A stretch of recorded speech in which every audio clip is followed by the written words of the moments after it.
Hello all.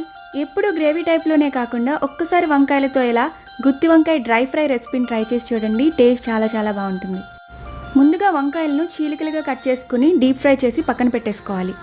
ఇప్పుడు కడాయిలో ఆయిల్ని హీట్ చేసుకుని పోపు దినుసులు, పచ్చిమిర్చి, ఆనియన్స్ వేసుకుని ఆనియన్స్ బాగా ఫ్రై అయిన తర్వాత టమాటోలు అలాగే అల్లం వెల్లుల్లి పేస్ట్ కూడా వేసుకొని అవి కూడా బాగా మగ్గిన తర్వాత కొద్దిగా ఉప్పు, పసుపు వేసుకుని మూత పెట్టి ఒక 5 మినిట్స్ కుక్ చేసుకున్న తర్వాత వంకాయలన్నింటినీ కూడా 1 బై 1 వేసుకుని కొద్దిగా జీలకర్ర పొడి, ధనియాల పొడి, home made garam masala powder, సరిపడినంత కారం కూడా వేసుకుని బాగా కలుపుకోవాలి.